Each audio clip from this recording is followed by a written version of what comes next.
Hey there, Aaron Wills again, bringing you another reaction video. I started this on Monday, Labor Day Monday, the second day of September in 2024 at 6:25 p.m. Along with welcoming you to my channel, allow me to thank you for watching. Please comment, like, and subscribe before sharing this video and turning on the post notification bell. And away we go, off the YouTube land. What's going on? Oh, for some reason auto-tune was on. It's still on. Now it's off. Alright, here we go.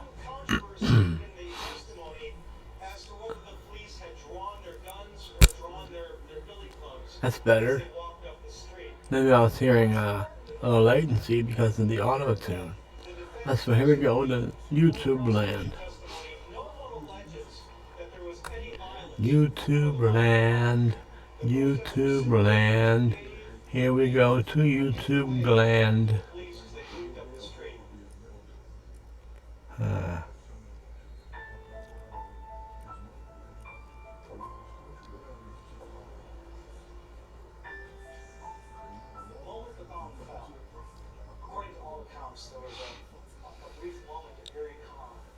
Alright, let's go to this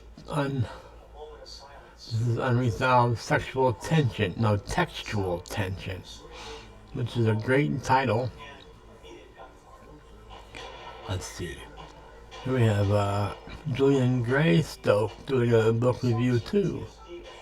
And then they're gonna be doing a whatever book it is. Shadow of the Conqueror, it looks like. This is Unresolved. What if recording high-quality Tension. content, editing like a pro, and streaming like a star was as simple as hitting record?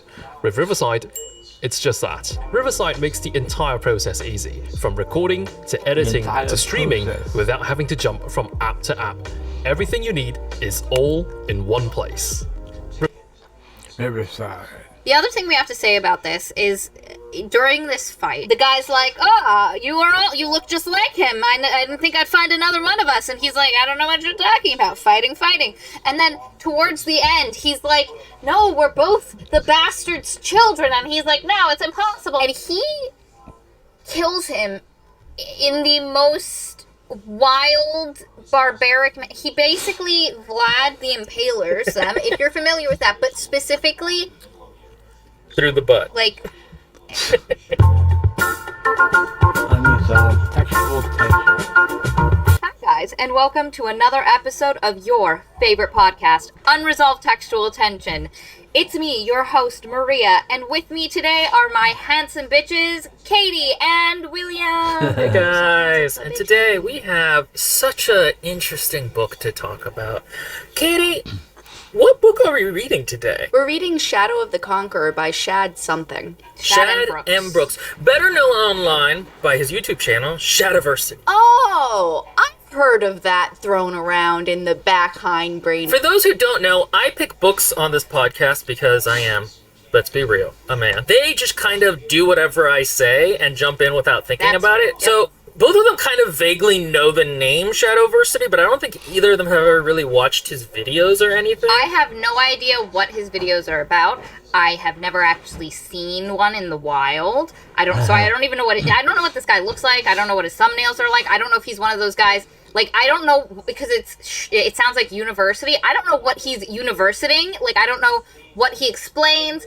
Any of it. I got 0. I also do not care enough to look into any of this, nor do I have the time and wherewithal to watch, no offense, any other booktubers. Well, he's not a booktuber. So here's a little bit of background. Shadiversity does a lot of, like, historical sword kind of content. Like, if you had a lightsaber, how would you fight with it? Specifically, the two videos I remember watching of his... Oh, that sounds like fun, though. ...that I first found him were what weapons would a Minotaur have and what weapons would a Centaur have. And I watched those videos and I remember thinking, oh, wow, this is really smart. This is actually, like, very interesting. He's very smart. Oh, God, that explains so much why the fight scenes are so mechanical. He literally does sword... Oh, my God. When I make lists for this channel, I either pick books I like or books that are like, books that I think are like popular, would be interesting to comment on. In this case, he's a YouTuber. This is on YouTube. Probably we'll get some feedback from this. And so I had kind of forgotten about him. I put him on the list initially, and then I just forgot about him for 3 years.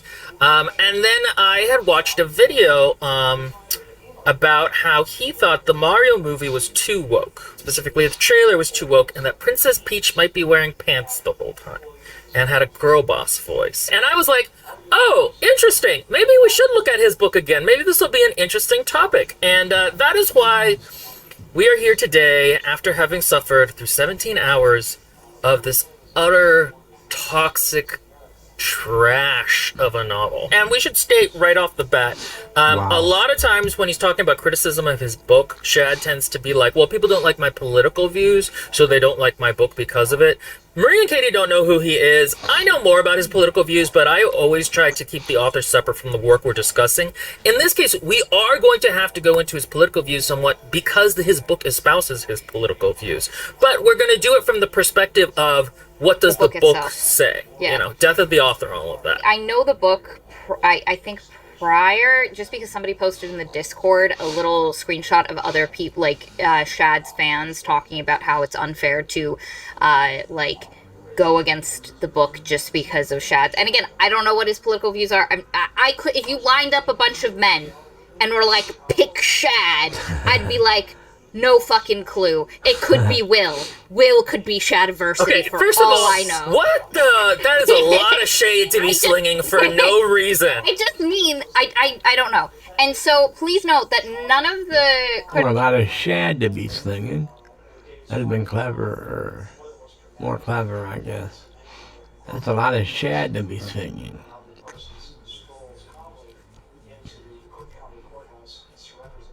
criticism that we're about to lob, and I'm talking like a full volley of arrows, like the orcs coming. I'm thinking more like the river at Isengard. I'm thinking more like Iron Man first movie when he's getting waterboarded in like Iraq or whatever. That's what I'd like to do to this book. Maria, what is the premise of this book? Okay, so the basic premise of this book is we are in a fantasy sci-fi steampunk world.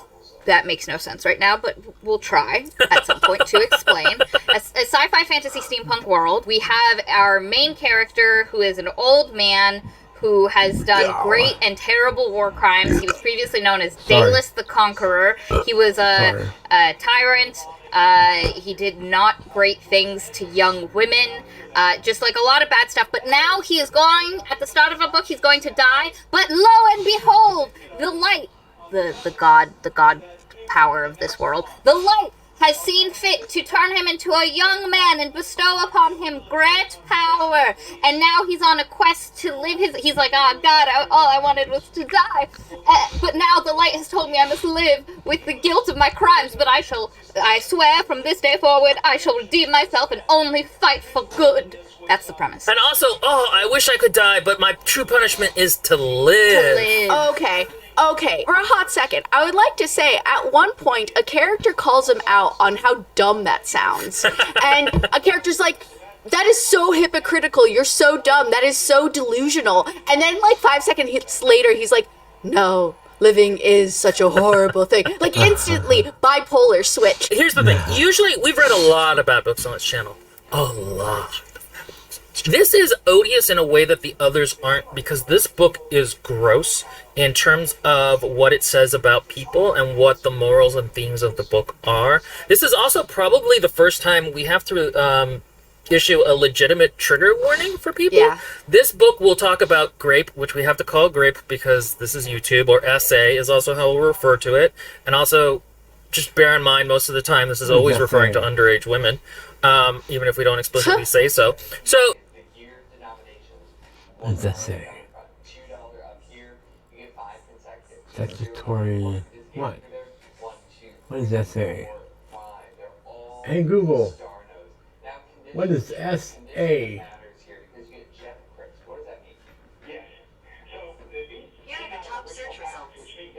Just tell me. She's said, here's the top search results. Well, I can't see them from here. You could just tell me. Alright, let's see what they're going to say. What else? Great. An essay. This is a trigger warning. If you know what essay is, please leave a comment down below. Or if you know what grapes are, well, I know what grapes are, but if you know what grape means as far as trigger warnings are concerned, please leave a comment down below.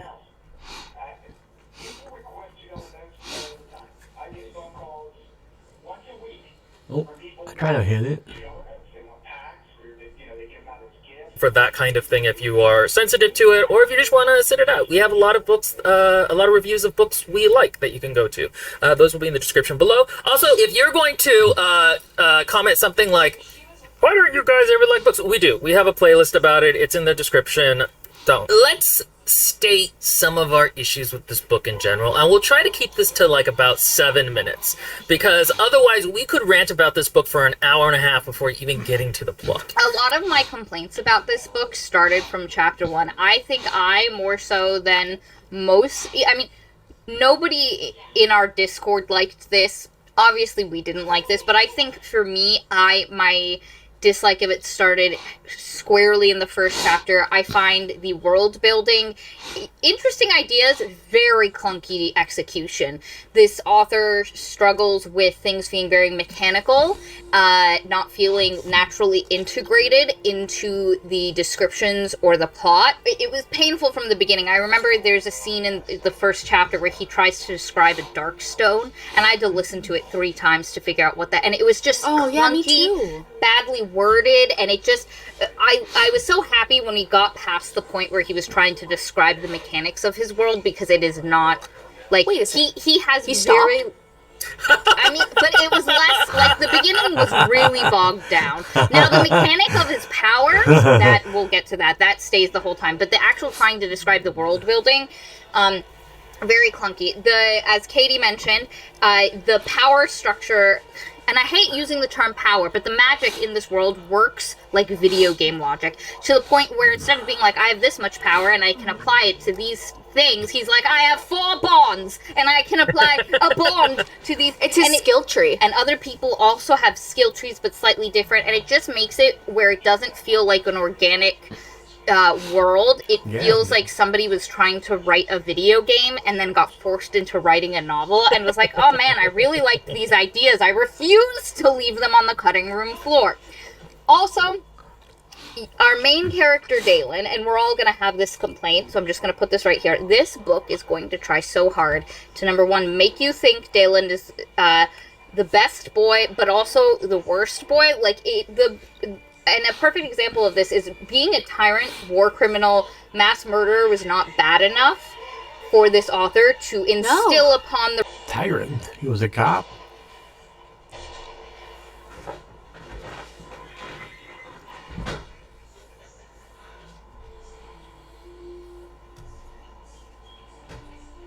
reader how bad Dalen was when he was younger. They also had to add the essay of young women repeatedly, like 400 something young women. It is insane that, like, that was the author is trying. So Dalen the Conqueror feels wildly just like almost mustache twirling and gross, and then the book is going to try really hard to make you think that current Dalen is bestest boy, despite the fact that it's the same person. It's just 20 years. Like, it's a 20-year difference. Not a lot can happen in 20 years.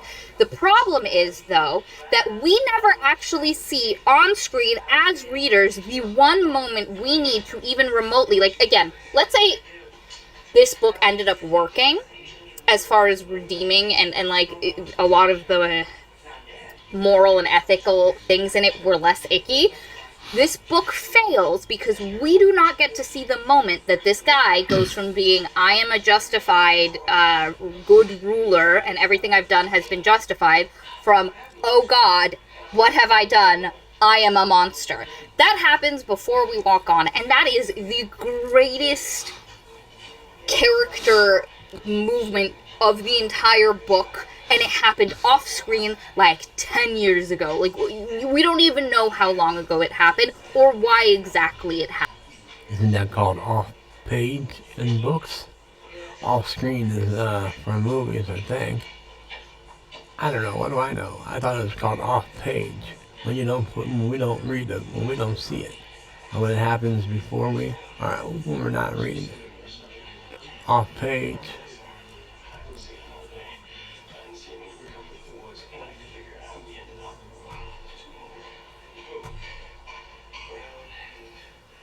Happened. We will never learn throughout the book. You keep thinking this is something that's going to drop, and it keeps That there's going to be a revelation, like he met someone or something. Nope, he just got to it on his own, all by self, when left to his own devices enough. Because, and it's a wild thing to do.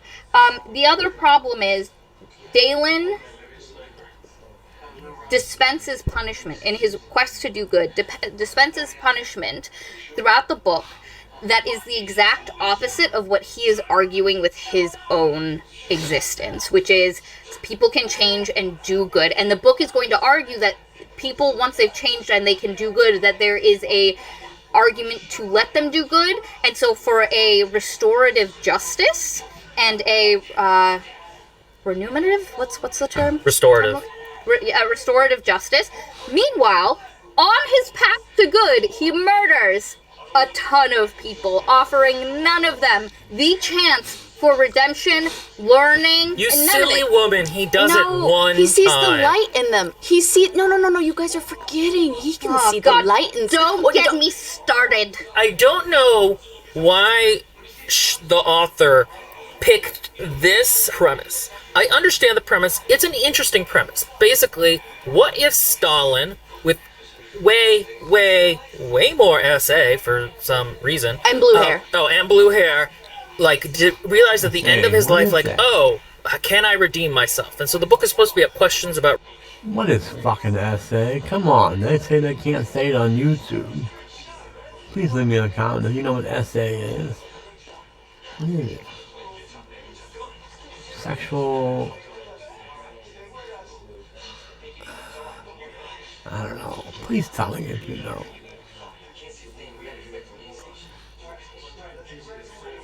I'll have to Google it later. If I Google it before, I'll find out before I make this title. I'll entitle that, but I'll probably get in trouble for entitling that, so I won't. I can't afford to lose this channel because then I won't be able to upload to YouTube ever again. Alright. So I'm about to say peace, but it's not peace yet. We're going to finish watching it. Here we go. Never plays when I tell it to play. redemption and forgiveness and punishment and justice. Identity. Mm-hmm. The problem is that the author has no ability to write this. None. He would struggle with the interiority and the emotional complexity of a fetch quest. And for some reason, he decided to take on this extremely complex and complicated and morally difficult and nuanced topic. And I don't know why. And on top of that, he himself is too attached to Dalen as a wish fulfillment character. Now, what will happen is people, and he, I'm sure, would argue, oh, no, you're not supposed to like Dalen. Dalen's a bad guy. You can tell because the books keep saying he does bad guy stuff. No. Here's why that doesn't work. Because his bad guyness is an informed trait for the most part, in terms of all the slaughter he did. And also, it's a shield. It's a shield so he can say, like, oh, we already said he wasn't bad. So when he gleefully does all these things, like he's funny, he's super good looking, he trounces everyone on the floor, you can point to it and go like, oh no, it's for real, guys, he's a bad guy, this is just showing how bad he is. There is nothing inherent in the premise of Stalin tries to figure out what's up later in his life that requires him to be young and hot, to be good at fighting, to be the best with his force powers that there ever was. These things are all things Shad decided to put in the book because he wanted them for Dalen. Dalen is a wish fulfillment character. He gets to have the cool lines. He gets to say the stuff. The women want to bang him. And when we do talk about his crimes, they're always framed in the I feel so guilty for the things I did. This might as well be Batman feeling bad about his parents, for all of it has an effect on his actions. The book will not focus on what it is like to be a victim, despite being in the viewpoint of one of his victims for a while. And again, some of this I think comes down to the fact that the author could not write a fetch quest. He just could not do it. And so he tried to take on this extremely difficult... Now I have to look up what a fetch quest is. Hey Google, what is a fetch quest?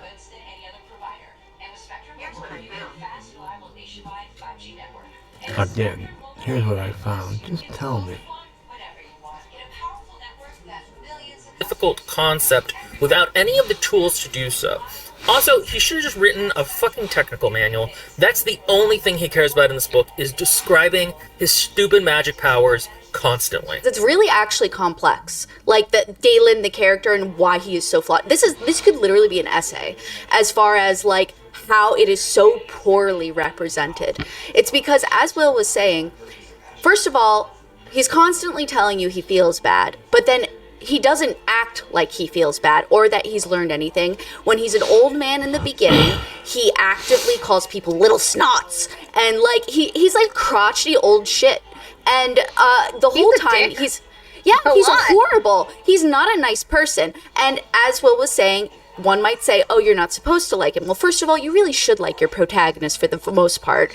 That's what's going to make you empathize with them and want to go on the journey with them. But in the event that we are not supposed to like that character, there should be a very clear message as to far as why we're not supposed to like him. But again, as Will said, this character not only did all those things where he's like super hot, also awkwardly has a hard-on at random moments, and it tells us, which that's so not necessary. It doesn't do anything except for make him feel gross. But also, I don't even hear when a male character has a hard on.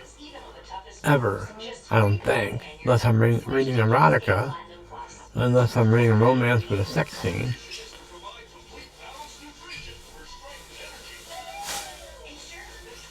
Play. Play, damn it. Play. There we go. so Dalen in this story has created everything.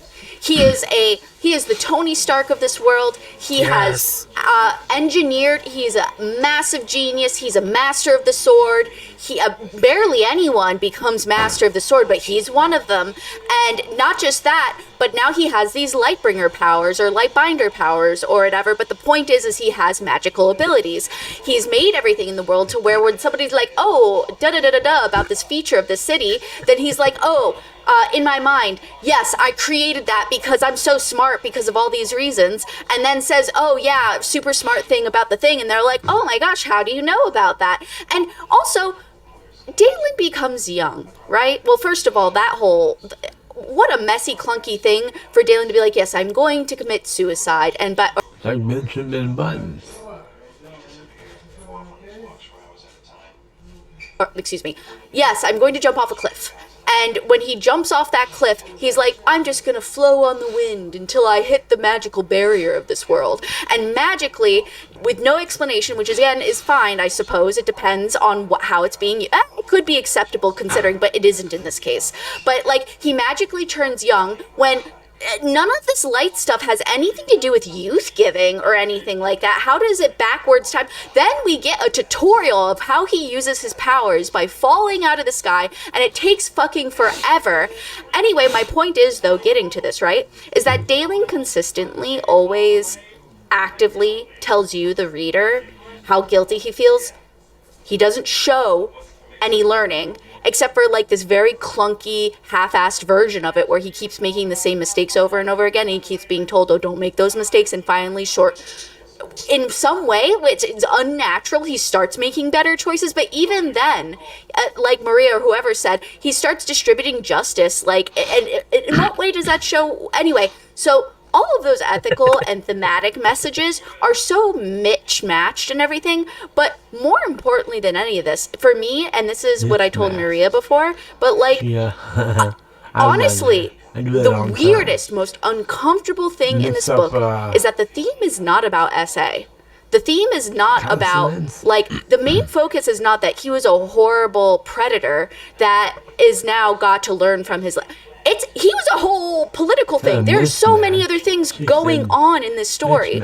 But then the middle of the book, like 75% of the book is repeat after repeat after repeat of telling us how disgusting he is, and yet there's no there's no comeuppance. The book also tries to get him off the hook with that part. Like, he Yes! says, I was the worst person ever, but the book is like, but maybe his advisors liked him a little bit, and also because they got... Well, I'll save that for the end. But Yeah, so this is something that I was going to comment from what both of you said, that one thing we really have to stress here is the book, despite it saying Dalen was the worst ever, the book consistently undermines that. Someone will say, well, this happened, and Dalen will be like, but what about all the good? Sorry for sniffing into the microphone, but I have some sinuses going on. Plague, damn it, plague. I did, and like these things, and I stopped this thing, and no one was actually starving. And then, like with the essay stuff, he'll be like, well, I didn't exactly know. And at every point, the author is giving him an out, like a little baby, like here you go, follow the crumb, and you'll lead to salvation. Even if he felt bad, it doesn't, there's no redemption for that. The book also, despite him being a dick, like, he says real rude stuff. He's really rude to people all the time. He does some really fucked up stuff to people in part of his, I'm going to be good now, and do my judgment upon people with no court, even though there is a court system, there is a legal system for dispensing justice. Even though that exists, there's this weird, like, you could tell that, the author wanted his Batman, but the legality as well. And we're gonna talk, there's literally a point where Dalen is like, I shall become the knight, and the good, and I shall kill, and I shall use these powers for good. She's not kidding. There is literally, and also it's an afterthought. It happens off screen, but it's told to us that he just randomly does a side quest where he's like, yeah, I'm gonna go kill some essayers, and this one woman who's like torturing a kid or something. There's also this weird obsession, like Lindbergh said in the chat, there's this weird obsession just with sexuality, sex, not sexuality, sex, just sex. Yeah. And the overall conclusion that the book comes to about it is so gross and weird, and I'm sure we'll get there. Just to finish my thought, is that despite him doing all of this stuff, other people witnessing the weird ways he dispenses his justice, he's still liked by other characters. One of the things that Will and I and Katie have talked about is that if you have a character that is supposed to be unlikable, that the book is supposed to be condemning, that you lead the reader to that. We lobbied this against Iron Widow. Again, it shall come up. But we've also talked about other books which did it well, where like the other characters around the main character go, oh no, honey, that's a no good. We don't like that. And the characters here, even in the moments where he does do weird fucked up shit, they're like, you dispensed justice. You caught them in flagrante. Like, it's even worse than that, because it's not that straightforward. They're like, oh, Dalen, why are you such a homicidal maniac? But then 5 seconds later, they're like, well, I suppose those were bad people, so you're forgiven for that, even though that's very strange. The other thing that I was getting to with the whole he wanted his Batman but wanted it to be legally good is that there is a law in this world where if you catch someone in the middle of committing the crime and the penalty for that crime is death, you can just kill them right then and there. Like, you can just dispense that. Like, that is a rule in this world. And it feels like one of those rules that exists so the author can be like, he's Batman, but also within the law. Like, we get all, and Check 'em, it's baby. just, it's a wild thing to do. He never brings up also that he's the one that created that law, and maybe having a law like that in place is bad, and that was one of the bad things he does. Because that's another thing the book will do, is it'll be like, well, it was bad, but he also outlawed slavery, and wasn't that kind of good, and he also built these cities, but he just, and again, there's this very weird wanting to have your cake and eat it too. We built this city on cock and ball. Built this city on rock and roll. Ah. Sorry, I'm done. Play. Play? Maybe. Play. And the book is incredibly frustrating in those ways. But I do think we should start on the plot. Because so much of it is so stupid and it's so long. I normally wait until after these videos to eat, but I knew this was going to be a long video, so I ate beforehand. Yeah, no, this is definitely, so for those of you that do not know, I started a new job. It's exhausting. And every day on the way fucking home, I had to turn on Audible to listen to this. And let me tell you, it was just such a chore. Oh, at 2 times speed. I've never been able to listen to a book at 2 times speed and still understand it. That's how, like, dry this is. I suppose that's the other thing we need to law vet this. This one of its greatest crimes. It's just a boring book. Oh yeah, it's awful. It just is. Any tension it remotely tends to build, it cuts with a long explanation of Darkstone physics, or how to power jump, or how to do this other thing with his power. Oh, also, wait, my favorite part, before we get started so I don't forget. He can channel his light power that he sucks out of the light of things and within himself to boost his fortitude. That's the wording. To boost his fortitude, to boost his intelligence, to boost his healing capabilities. Like, it's just, it's so on the nose. Like, and maybe, like, What is that that could work, David? but it doesn't. It just doesn't. Also, he can No, but an boost essay, yeah. his sword fighting skills, which simultaneously intelligence. increases. So the thing is, I have so many soapboxes about this, because you should not be able to increase fortitude. You should not be able to increase your sword fighting skills. Those should be things you have to. And also, there's this point where he increases his perception and is suddenly able to identify stuff that, unless you have physically learned what those things are, even if you see them, you shouldn't know. Like, he's like, I could tell you the exact kind of wood, or that staring at this drawer, it had a hidden compartment in it. Like, no, you shouldn't be able to know that unless you have learned what that looks like. Perception doesn't mean you just know things. Not related to that, but my favorite thing in this book is that days are called falls, but he forgets that every once in a while, and his editor didn't catch it. Stop. So every once in a didn't while, notice they'll that. say days, and also, at the same time, people wear slacks and drink scotch. And it's like, why would you go out of the way to make your stupid day-night cycle called something else and then forget to not put scotch in? Make any sort of alien drink. Oh, it was a Bit and Bop. You know? A Dornish Red. Yeah, exactly. Why? Just, it's something generic, but you can still do that. No, so lazy. Oh, it's a good vintage of scotch. We're gonna have so much shit to go through as we go through this. You have no idea, guys. Strap the fuck in. It's been a while. This book starts with an old man. He is old. I hate that when people do that. She's got a Blue Yeti microphone, which is a side address microphone. It looks like she's addressing it at the end of the microphone. It's not an end address microphone. It's a side address microphone. Pretty sure it's a Blue Yeti. It's a black Blue Yeti, but it's a Blue Yeti. She should be addressing it from the side. She has it pointed as an end address microphone. A lot of people do that. I did that when I first got a Blue Yeti.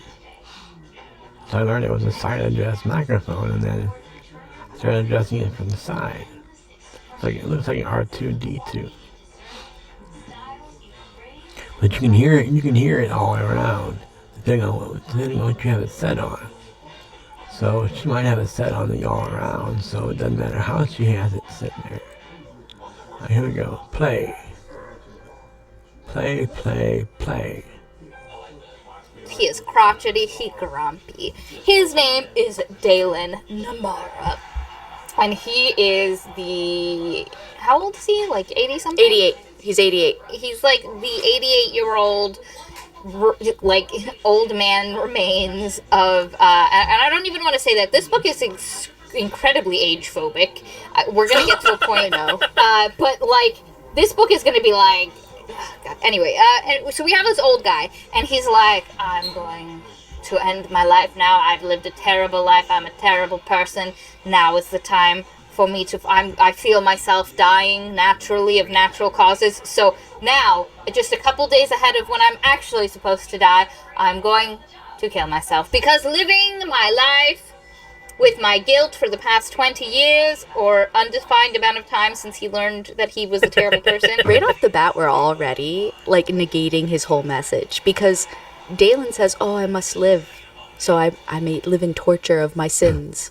And yet, he's like, I'm not going to let myself feel pain for the next few days. Instead, I'm just going to jump off a cliff so that way I can choose my end. And it's like, that negates your whole point. Katie, but the suffering of only being able to eat broth because you're old, you don't understand. The book will constantly play very tight and loose, or whatever the thing is, or something and fast. Fast and loose. Fast and loose. That's right, guys. I have an There we English go. degree. With the idea of like what he considers suffering and what he doesn't, and what's tolerable and what he can die and what he can't. He has gotten a guy from the village he has lived in for the past 20 years as a tinkerer. He's just been like the old crouchy guy that people bring their stuff to so that he can fix it, because before he was... Looks like I was a stick, and turns out she is addressing it from the side. Now that she has a little more of it showing here, so it looks like she is addressing it from the side. Before it looked like she was addressing it as an end-address microphone.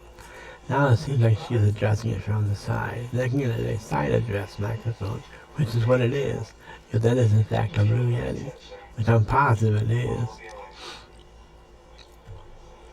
was even Dalen the Conqueror, Dalus the Conqueror. He was an engineer, even though he was 17 when the... I also want to point out for anyone who's watching this video, who watched my last video as well, when I said that Hemingway wrote Tale of Two Cities. Of course, it was Charles Dickens. I don't know why I thought Hemingway wrote it. I just had a brain fart is all. I had a brain fart and said that Hemingway wrote A Tale of Two Cities. That was obviously Charles Dickens. I had no clue what Hemingway wrote. I don't know what Hemingway wrote. He didn't write A Tale of Two Cities. That was Charles Dickens' book. The fourth night happened, so I don't know when he got his engineering degree. But anyway, don't worry about that. You don't need to know. You can be an engineer by 17. I believe in you. Anyway, so he gets this guy from the village to take him on his dark stone carriage, like wagon thing, and we get a whole thing about dark stones, and if you have light shining on them, then you can move them, but there's no light, you can't move them, and it's super clunky. I hate it. It's gonna come up 100 times. And you also get a light stone. Also, this world is like inverted. Yeah, there's the continent, Which is a cool concept. it is. For a writer who could write this better. Because unfortunately, the execution of describing this to you is very confusing and just wild. My husband and I were both listening to the beginning of this novel because we were folding laundry together, and he had to suffer through the first hour of this book with me. And there were multiple times during this specific period where he's trying to explain the mechanics of the world, where both he and I looked at each other as I was folding socks and he was folding a shirt, and we were like, did you understand that? And he's like, can you replay it? And we had to replay multiple parts 3 to 5 times normal speed just to understand what was trying to be explained to us. There's a continent, there's a giant world, like a plate, if you will, and then there's a sun affixed in the sky in a specific position, and then above that is the mirror image of this continent. And so, if someone were to jump off the edge of this continent, they go down from this one, falling this way towards this one, and then they just go loopy, loopy, loopy, loop. Depending on if you jumped off a cliff, kind of. I mean, if you jump off, I don't know. Eventually, he's able to land on Earth stuff, but essentially, if you go to like a caverny point where there's no like space, you're just gonna fall in a loop forever. And the sun doesn't move. It's just affixed to a certain point, which means that if there are any mountains, anything on the other side of those mountains, you fucked. Congratulations, you live in darkness. This book, it mentions briefly at one point there's one place that suffers from this. All I've done so far is play their video, which I'm probably going to get copyrighted on anyway.